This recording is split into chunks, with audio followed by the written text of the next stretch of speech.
미국은 다민족 연합국가입니다. 많은 나라들로부터 이민을 받아서 큰 나라로 성장을 했는데 사람들을 이민으로 받아들일 때 몇 가지 받아들이는 기준과 조건이 있었다고 합니다. 예를 들면 일본 사람들은 왜 받아들였는가 하면 부지런하고 솜씨가 좋았기 때문입니다. 게을러지는 미국 사람들에게 일본 사람의 부지런함과 솜씨는 좋은 영향을 미칠 것이다 판단을 했던 겁니다. 그럼 한국 사람들은 왜 받아들였는가 하면은 한국인의 가족에 대한 사랑 때문입니다.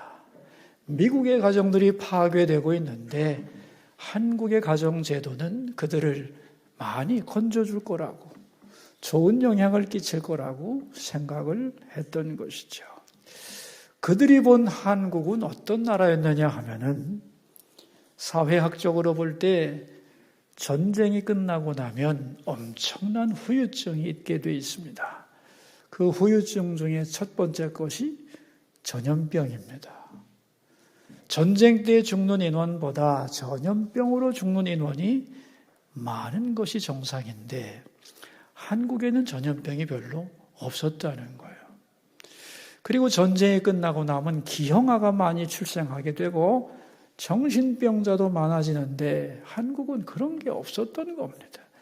이게 다른 나라하고는 너무도 확연한 차이를 가져왔다는 거죠. 왜 그럴까? 이상해서 전문가들을 파견해서 조사를 하도록 했습니다. 그런데 조사하던 학자들은 두 가지 인상적인 장면을 보게 됩니다. 하나는 어떤 여자가 뜨거운 태양볕 아래서 머리에 무거운 짐을 이고 등에는 어린아이 하나를 업고 걸어가고 있는 장면입니다. 빨가벗은 어린아이는 엄마 등이 덥고 뜨거울 텐데 불구하고 고개를 뒤로 제끼고 편하게 잠을 자고 있는 겁니다.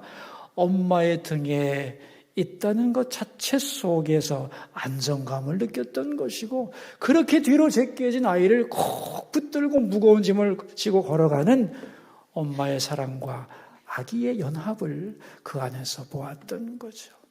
또 한 장면은 어느 시골집 마루에서 할아버지와 손자가 식사를 하는데 나이 먹은 할아버지가 젓가락으로 음식을 집어서 다 큰 손자 녀석 입에다가 넣어줍니다. 그러면 손자는 거리낌 없이 덥석덥석 받아먹는 겁니다. 그걸 보면서 할아버지와 손자 사이에 오고 가는 세대 간의 사랑을 본 겁니다.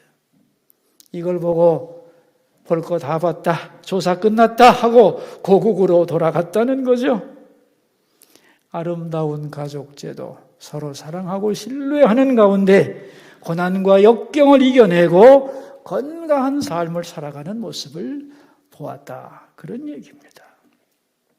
그래서 위대한 역사학자 아놀드 토인비는 세상에서 가장 아름다운 가족제도는 대한민국에 있다. 그렇게 극찬을 했던 겁니다. 그런데 여러분, 요즘은 어떨까요? 하나님이 모든 가정을 향해 가지고 있는 소원이 있습니다. 크게는 두 가지인데 첫째는 뭐냐 하면 사랑의 연합입니다. 뭐라고요? 사랑의 연합.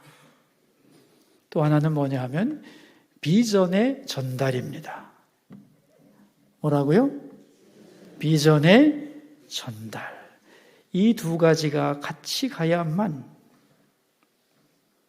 그 가정을 향한 하나님의 뜻이 성취될 수 있는 겁니다. 그런데 이 한국의 가정은 첫 번째 것, 사랑의 연합은 어느 나라보다 잘 이루어지고 있는데 두 번째 것, 비전의 전달은 가장 안 이루어지고 있는 나라 중에 하나인 겁니다. 이 두 개가 다 있어야 온전한 믿음의 가정으로 하나님의 뜻을 성취해 갈 수 있는 것입니다. 여러분, 비전의 전달 그러니까 좀 감이 낯설고 생소하지요. 그죠? 그게 뭔가 하지만 아닙니다. 성경에서는 아주 익숙한 개념입니다. 그리고 아주 강조하는 개념 중에 하나죠. 예를 들어보죠. 성경에 여러 세대가 있는데 중요한 세 개의 세대가 있습니다. 첫째가 출애굽 세대입니다. 출애굽 세대는 애굽에서 노예 생활을 하고 학대받았던 사람들이죠. 그들에게 있을 수 없는 일이 일어나죠. 출애굽이라고 하는 놀라운 사건이 벌어집니다. 그런데 그 출애굽 세대 중에 여호수아와 갈렙만 빼고 다 광야에서 죽게 됩니다. 이제 두 번째 세대, 광야 세대가 탄생하게 되는데 그들은 광야에서 출생한 사람들입니다. 광야에서 출생했기 때문에 가진 것은 아무것도 없었습니다. 그런데 그들에게 있었던 것이 있죠.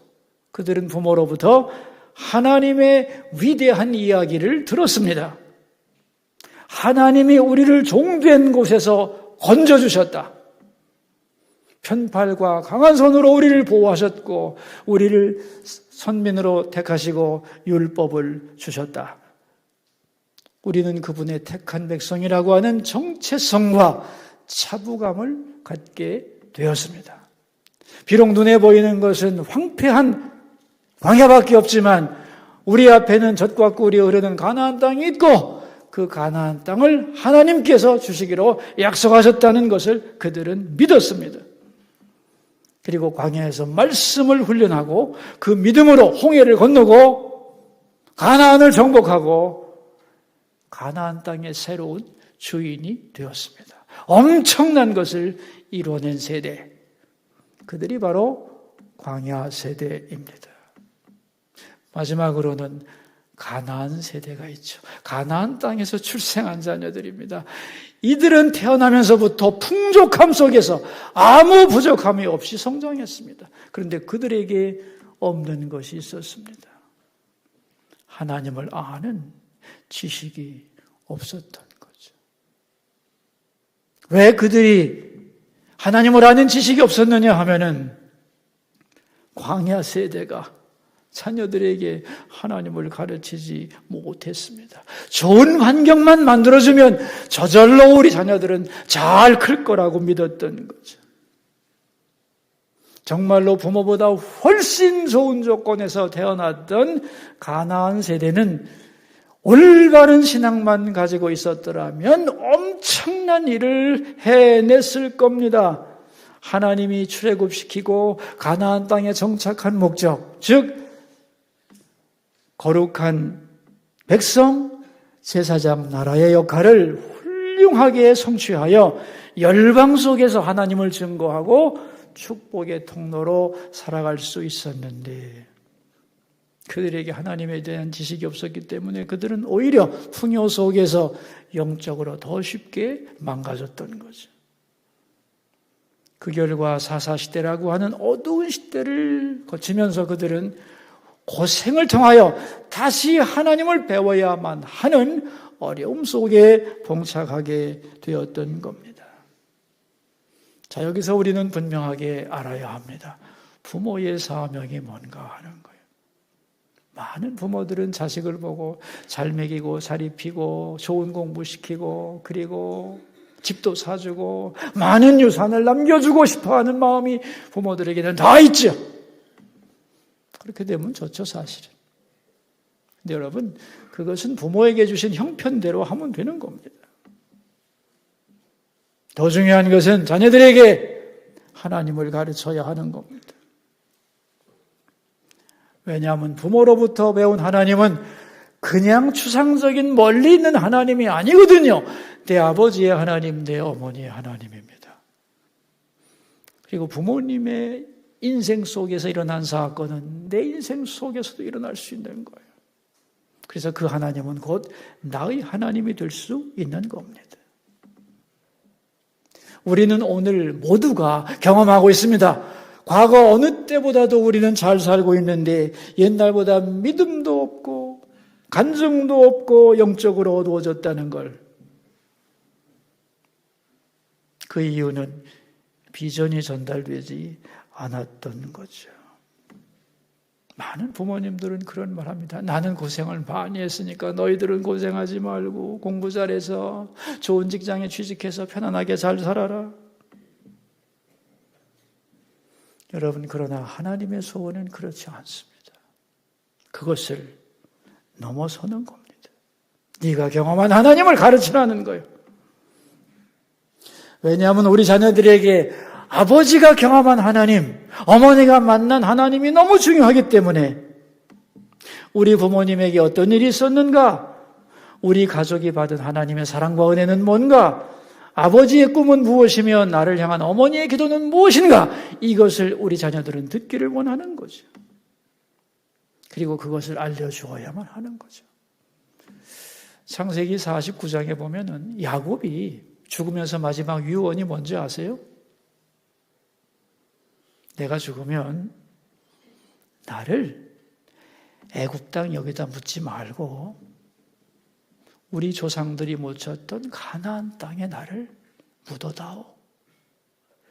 그렇게 유언을 하고 죽습니다. 굉장히 어려운 유언입니다, 여러분. 장례를 지내기 위해서는 먼 거리를 애굽부터 가나안까지 가야 되는데 왜 야곱이 그런 부탁을 했는가 하면은 지금 너희들이 살고 있는 곳은 애굽 땅이지만 결국은 너희들이 바라보고 소원하고 기다려야 될 땅은 약속의 땅 가나안이라는 걸 알려주기 위해서였죠. 그러므로 우리가 하나님의 백성이므로 하나님이 약속하신 그 땅을 바라보며 살라고 애굽을 목적으로 하지 말고 약속의 땅을 바라보라는 사람이 되라고 그렇게 유언을 했던 거죠. 그 유언은 하나의 비전 제시였던 거죠. 자, 요셉은 이제 아버지의 유언을 따라서 먼 장례를 치르기 위해 가나안까지 가면서 깨닫습니다. 과연 우리가 가야 할 곳은, 우리가 꿈꿔야 할 곳은 애굽의 풍요가 아니라 저 약속의 땅 가나안이라는 걸 깨닫고 자기도 깊이 깨달은 후에 자기 후손에게 말합니다. 언젠가 애굽을 떠나게 될 때 나의 유고를 가지고 이 땅을 떠나라고 비전이 전달된 거죠. 그 이후로 이스라엘 백성들은 애굽에 살면서도 약속의 땅을 바라보는 사람들이 되었던 겁니다. 비전이 전달되지 않는 이유는 양육의 목표가 다르기 때문인데 역사적으로 추적을 해보면은 믿음의 첫 세대는 하나님과 동행하는 경건한 자녀를 길러내려고 몸부림을 칩니다. 그런데 그 다음 세대는 세상에서 인정받는 훌륭한 그리스도인을 양성하려고 합니다. 그리고 그 다음 세대는 세상에서 성공한 자녀를 원합니다. 점점 더 하나님으로부터 멀어져서 세상을 향해 걸어가는 거죠. 그러므로 부모가 결심하고 비전을 심어주겠다고 헌신하지 않으면 우리 자녀들은 풍요한 세대 속에서 하나님을 잃어버린 존재로 전락하는 것이죠. 그래서 먼저는 부모가 스스로를 재정비해야 하는 겁니다. 정말로 내가 해야 할 일은, 우리 가정에서 이루어져야 할 일은 사랑의 연합. 우리끼리 행복하고 잘 살면 끝나. 그게 최고야. 그것을 넘어서는 비전의 전달이 반드시 있어야 된다는 것. 그걸 위해 내가 뭔가를 해야 된다는 것을 다시 새롭게 각오해야 하는 겁니다.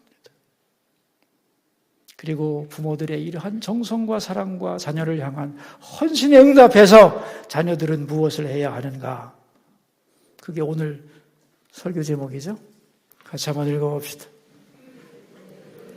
내 부모를 기쁘게 하라. 이게 자녀들이 부모에 대하여 해야 할 내용을 압축한 말입니다.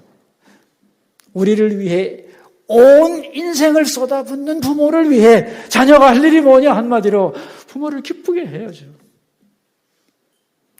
그런데 이 부모를 기쁘게 하는 방법이 뭐냐? 오늘 본문의 세 가지로 나타나고 있습니다. 자녀가 부모를 향해 효도하는 세 가지 방법이다. 그렇게 말할 수가 있겠죠. 첫째가 22절입니다. 읽겠습니다. 너를 낳은 아비에게 청종하고 내 늙은 어미를 경히 여기지 말지니라. 자녀들이 맨 먼저 부모에게 해야 할 일이 뭐예요? 아버지 말씀 잘 듣고 엄마 무시하지 마라. 그런 얘기입니다. 말씀에 순종하고 부모를 존경하라는 거예요. 왜냐하면 이 세상 누구의 말보다도 부모님의 말씀은 들을 가치가 있기 때문에. 왜냐하면 나를 가장 사랑하는 분이요, 나를 향하여 가장 진정성 있는 조언을 해줄 수 있는 분이 부모이기 때문에 세상 누구의 말을 안 들어도 부모님 말씀에는 귀를 기울이고 청종해야 한다. 그런 얘기입니다. 그렇게 될 때에 자녀의 인생은 밑바닥에서부터 시작하지 않고 부모의 어깨에서부터 시작할 수 있는 특권을 얻게 되는 겁니다.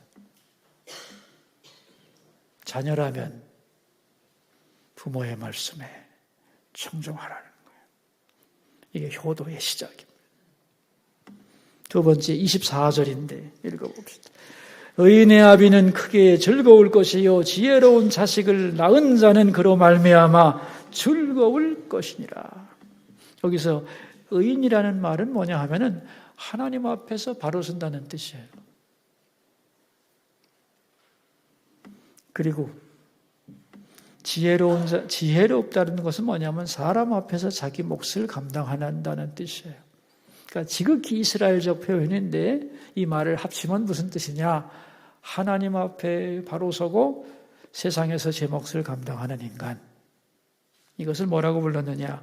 의인의 아비, 지혜로운 자식을 낳는 자라고 표현을 하고 있는 것이죠. 여러분, 부모님이 자녀를 향해서 바라는 게 뭐라고 생각하세요? 자녀를 통해서 부자가 되겠어요? 큰 명예를 얻겠어요? 부모의 마음은 그런 게 아닙니다. 오직 하나죠.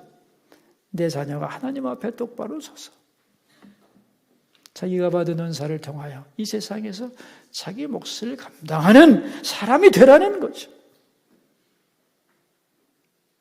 그리고 이렇게 되는 것이 바로 부모를 기쁘게 하는 것이다. 그런 얘기입니다. 자, 마지막 세 번째 26절인데 읽어봅시다. 내 아들아 내 마음을 내게 주며 내 눈으로 내 길을 즐거워할지어다. 세월이 흘러 부모가 늙었을 때 자녀가 해야 할 것이 뭐냐? 바로 이것입니다. 여러분, 사람이 늙어가면서 가장 절실한 것이 뭐냐 하면 돈도 아니고 건강도 아닙니다. 자기 인생에 대한 평가입니다. 나는 과연 잘 살아왔나 하는 거예요. 그럼 한번 물어봅시다, 여러분. 내 인생을 진정으로 평가할 분은 누구신가요? 하나님이겠죠? 나를 이 땅에 보내시고 생명을 주신 하나님이 내 인생의 진정한 평가자죠. 맞습니다. 그런데 이 땅에서 내 인생을 평가하는데 가장 중요한 사람이 누구냐? 누구라고 생각하세요? 예? 자녀입니다. 부모님에 대한 자녀의 평가. 이건 부모에게는 너무너무나 소중한 것입니다. 어떤 분이 길에서 우연히 만났는데, 목사님, 제가 놀라운 경험을 했다는 거예요. 저희 부부가 겉으로 볼 때는 굉장히 사회자가 좋은 것 같은데 사실은 굉장히 많이 싸우는 부부입니다. 싸우다 보니까 이게 이제 에스컬레이팅이 돼가지고 서로 마주보면서 당신을 만나서 결혼한 것이 내 인생 일대의 실수였다, 이런 얘기를 막 하면서 집에서도 싸우는데 이걸 아이들이 들으면서 굉장히 힘들어했습니다. 어느 날 제 아들이 그러더군요. 이렇게 말을 했습니다. 두 분은 서로 잘못 만났다고 하시는데 저는 그렇게 생각하지 않습니다. 두 분의 선택은 옳았습니다. 두 분 사이에서 제가 나왔으니까요. 저는 오늘의 저를 있게 해주신 두 분의 결혼이 하나님의 뜻이라고 믿습니다. 이분의 말입니다. 그 말을 듣는 순간 자기 부부의 서로를 향한 회의와 결혼에 대한 후회가, 의심과 갈등이 한순간에 싹 사라졌다는 거예요. 내가 정말 이 사람을 만나서 살아온 것이 하나님의 뜻이었구나. 그러니 이제부터는 불평하지 말고 행복하게 살아야지. 목사님, 제가 그런 새 마음을 가졌답니다. 그런 고백이었습니다. 자녀의 말 한마디가 부모님의 어두운 과거를 깨끗하게 씻은 겁니다.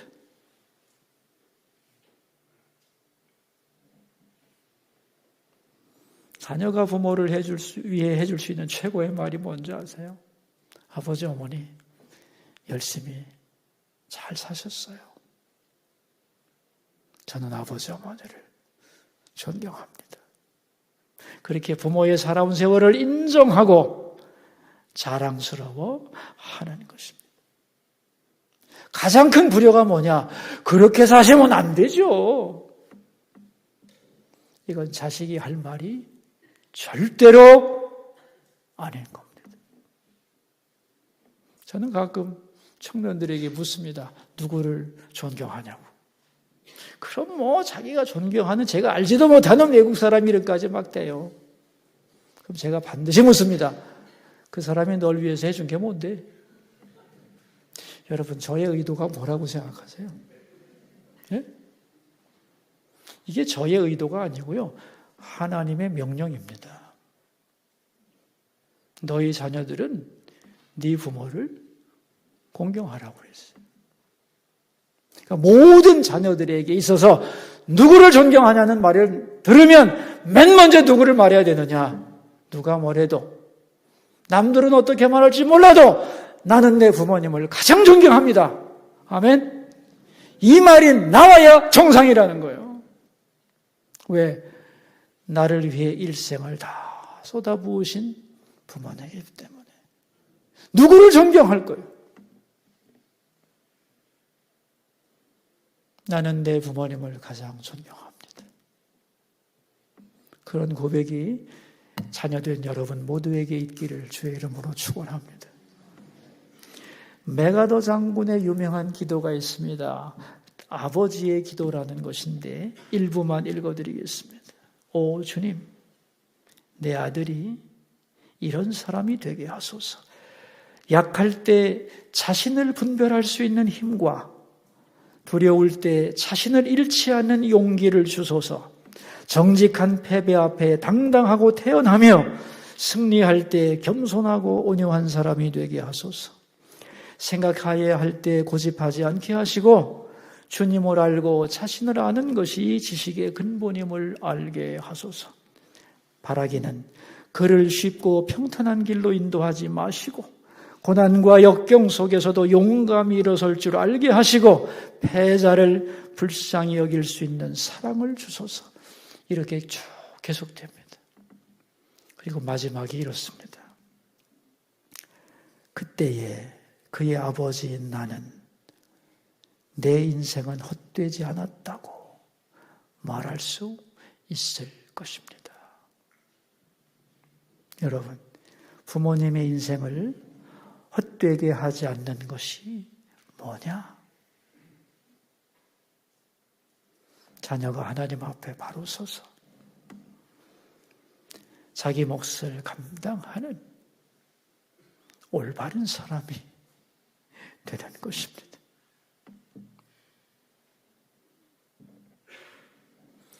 모든 부모는 자기의 인생의 성패를 자식과 연결시킵니다. 그래서 자녀들이 가져야 되는 아주 중요한 것 중에 하나는 내가 이렇게 많은 사랑을 받은 소중한 사람이라는 걸 잊어서는 안 되고, 그래서 나는 실패했다, 나는 끝났다고 하는 말을 하고 낙심하면 안 되는 겁니다. 자녀가 낙심하고 쓰러지면 부모의 인생도 무너지는 것이기 때문에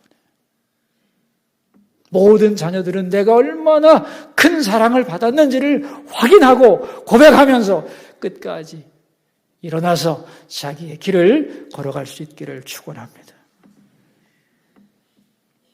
우리는 부모의 육신의 자녀인 동시에 부모의 뜻과 소원, 신앙을 계승하고 발전시키는 자녀가 되어야 하는 것이고, 그것이 부모에게 진정한 기쁨을 드리는 방법이 되는 겁니다.